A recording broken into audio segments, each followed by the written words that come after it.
मेरा mobile number ये है।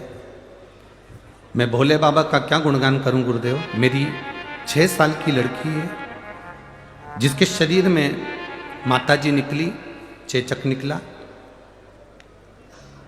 माताजी निकली, 4 दिन बाद हमने उसको देखा तो वो बेसुध थी, उसको चक्कर आने लगे। बेटी को हमने अस्पताल में भर्ती कराया। 3-4 दिन बाद अस्पताल में उपचार शुरू हुआ। बेटी को जगह जगह तकलीफ हो रही थी। हमने डॉक्टर को बताया तो उसने उनकी एमआरआई कराई तो बेटी का जो ब्रेन था, उस ब्रेन में जो नसें थीं, उन नसों ने अपनी जगह छोड़ दी थी। उससे बेटी का ब्रेन ने काम करना बंद कर दिया। बेटी के ब्रेन ने काम करना बंद कर दिया। बेटी का ब्रेन बैलेंस लेना बंद कर दिया। जब ब्रेन बैलेंस नहीं लेता तो शरीर काम नहीं करता। हमारी बेटी पलंग पर पड़ गई। ना हाथ काम करता था, ना पुतली काम करती थी, ना कोई शरीर काम करता था, केवल श्वास आती थी। डॉक्टर ने कह दिया इस बच्ची की कोई गारंटी नहीं है क्योंकि इसके ब्रेन ने काम करना बंद कर दिया।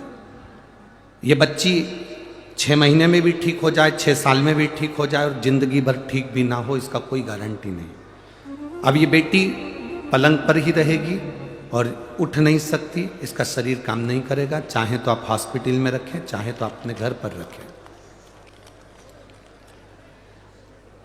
बेटी एक जगह से खड़ी नहीं हो सकती थी, पलंग पर पड़ी रहती थी, अपाहिज हो गई थी। पूरा समय निकलता गया, कई महीने निकल गए, साल पूरा निकलने को आ गया, पर बेटी तंदुरुस्त नहीं हुई। अब करें तो करें क्या। जब बेटी का शरीर काम ना करे, आईसीयू में पड़े पड़े, वेंटिलेटर पर पड़े, कब तक रखें। हमने भी डॉक्टर से कह दिया डॉक्टर साहब इसका कोई उपचार, इसको बॉम्बे ले जाओ। हम बॉम्बे दिखा लिए, पर बेटी का शरीर पलंग पर ही पड़ा रहता था। अगर कहीं आई हो तो हाथ हिला सकती हैं। बेटी का शरीर पलंग पर ही पड़ा रहता था। अब हॉस्पिटल में हमने बेटी को रखा, आईसीयू में रखा। क्या करें। किसी ने कहा कि शंकर भगवान पर जल चढ़ाया करो, और गुरुजी हम और हमारी बेटी रोज शिव जी को जल चढ़ाती थी। अब बाबा से लड़ाई इस बात की है कि बेटी को इतनी बड़ी तकलीफ कैसे आ गई। गुरुदेव, आंखों में से आंसू बह रहे थे। पूरा महीना 2 महीना ऐसे ही जाते चले गया। अब करें तो करें क्या, बेटी की हालत देखी नहीं गई। तब मैंने अपने भाई से कहा कि तुम मुझे जिस शंकर जी के मंदिर में अपन जल चढ़ाने जाते थे वहां चलते हैं। जाते जाते रास्ते में एक लेडीज मिली जो हमेशा मेरे साथ मंदिर जाती थी। उसने कहा मैं अभी सीहोर गई थी, वहां से रुद्राक्ष लेकर आई थी। मैंने सुना है तेरी लड़की की तबीयत खराब है, रुद्राक्ष तू ले ले। मंदिर जाते समय गुरुजी कौन रुद्राक्ष हाथ में लेकर जाता है। मेरी पड़ोसन ने मुझे रुद्राक्ष दे दिया। मैंने अपने भाई को उसमें पानी में गलवाकर जल चढ़वाया। जल चढ़ाकर हम बेटी को लगाने के लिए लेकर गए। बेटी के मुंह में 2-2 बूंद डालना चालू करा, शरीर में लगाना प्रारंभ करा, और धीरे धीरे उस दिन पहली बार बेटी ने पांव और हाथ हिलाना प्रारंभ करा। बेटी ने जब पांव हाथ हिलाना प्रारंभ करा तो हमने डॉक्टर से कहा इसके शरीर में कुछ कंपन आया है। डॉक्टर ने कहा देखते हैं। जांच करी तो कहा वो तो वैसे ही हिला होगा। हमने बेटी को फिर पानी पिलाना चालू करा। धीरे धीरे जल देते गए और बाबा की कृपा का हम क्या गुणगान करें। गुरुजी, हमने डॉक्टर से कह दिया हमारी बेटी को हमारे घर भेज दो। हम घर लेकर आ गए। उस समय पर परभणी महाराष्ट्र में कथा चल रही थी। प्रदोष काल का समय था, कथा सुन रहे थे। तब मैंने बेटी के कानों में हेडफोन लगाकर उस कथा को, परभणी की कथा को, प्रदोष काल में जो कथा हो रही थी शाम के समय की, उस कथा को बेटी के कान में हेडफोन लगाकर चालू कर दी। मैं अपने काम में लग गई। उस हेडफोन को लगे लगे मेरी बेटी पहली बार चलकर मेरे पास आई। मेरे बाबा ने ये धन्यवाद देने के लिए आई हूँ कि मेरी बेटी अब पूरी तरह से स्वस्थ है। उसका दिमाग काम करना चालू कर दिया, चलना प्रारंभ कर दिया। डॉक्टर भी आश्चर्य में है कि ये बेटी कैसे चल सकती है जिसका ब्रेन पूरा ब्लास्ट हो चुका था। ये शिव है, ओ भिड़ी शंभु।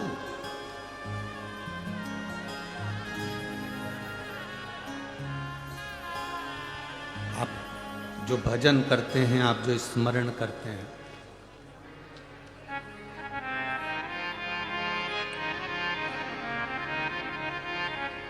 एक बच्चे का फोटो 3 दिन से आ रहा है, जिस बच्चे का चेहरे पर फटाका फूट गया था और आंखें दोनों चली गई थी। जिस बच्चे की प्लास्टिक सर्जरी डॉक्टर को करना था, पर आंख की गारंटी नहीं थी कि दोनों नेत्र वापिस आएंगे, क्योंकि आंखें अंदर से पूरी जल चुकी थी। इस बच्चे का फोटो आप एलईडी पर देख सकते हैं, आस्था चैनल पर देख सकते हैं। एलईडी पर आस्था चैनल पर आप फोटो देखेंगे। जिस बच्चे का पूरा चेहरा, जिस बच्चे की पूरी आंखें, डॉक्टर के हिसाब से हम प्लास्टिक सर्जरी चेहरे की कर देंगे, पर बच्चे की आंखें नहीं आ सकती, नेत्र नहीं आ सकते। उस बच्चे की आंखें वापिस आना कठिन है। पर पत्र में लिखा, डॉक्टर हिम्मत हार गए। ये पत्र है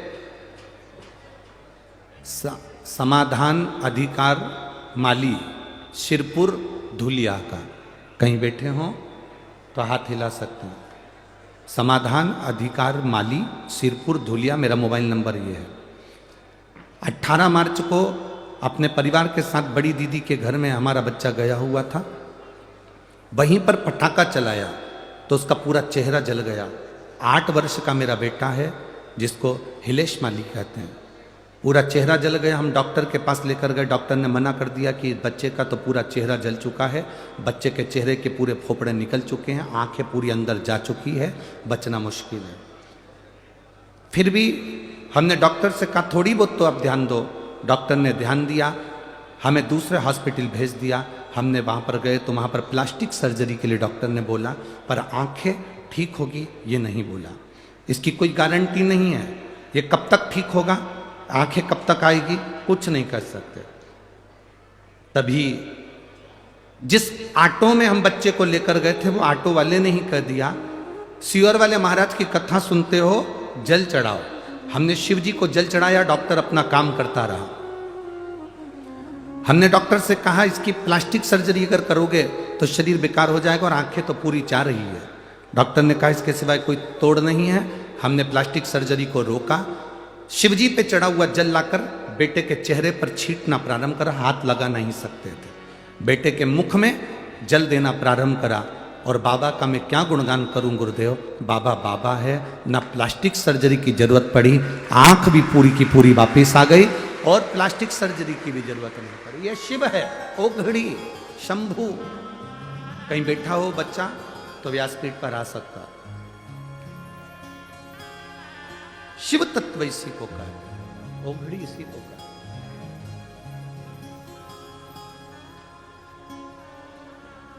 आप कितना भरोसा करते हैं, आप कितना विश्वास करते हैं, ये आप पर निर्भर करता है कि शिव के प्रति आपका भरोसा कितना है,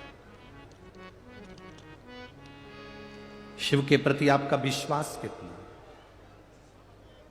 मेरी जीजियों, मेरे जीजाओं, मेरी बेटियों, मेरे भाई, मेरे बेटों, एक बात का स्मरण अपने अंदर जरूर रखना। दुनिया के लोग कितने भी तुमको भटका दें, दुनिया के लोग तुम्हारे को कैसे भी भटकाएं कि ये तुम नहीं कर सकते, तुम क्यों शंकर का भजन करते हो, क्यों जल चढ़ाते हो, क्यों जाते हो, कोई कितना ही कहे, तो भी तुम्हारा भरोसा इतना पक्का रखना कि तुम्हारी दुख की घड़ी में, जैसे इस बच्चे के दुख की घड़ी में, इस लड़की के दुख की घड़ी में, जैसे जैसे जैसे इस दुख की घड़ी में उसका विश्वास पक्का रहा और उसका बाबा उसको संभालने के लिए आया, वैसे बाबा आता जरूर।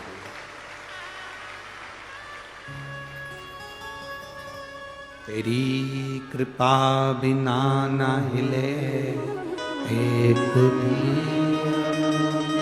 लेते श्वास, तेरी कृपा से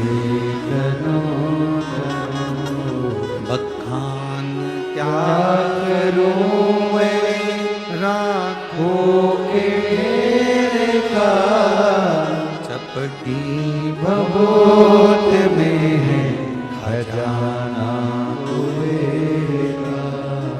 हे गंगाधार मोती द्वार ओमकार तू, भोले ओमकार तू,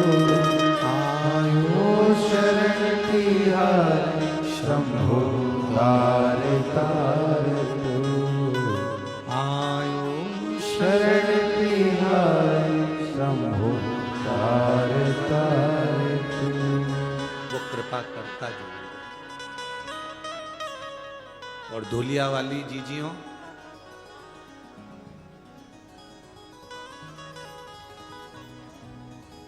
कहीं तुम्हारा पुण्य प्रबल हुआ होगा और तुमने बाबा से कहीं प्रार्थना करी होगी,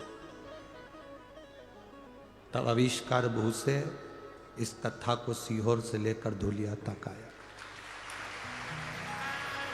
कहीं शिव कृपा हुई होगी तो, बिना कृपा के नहीं।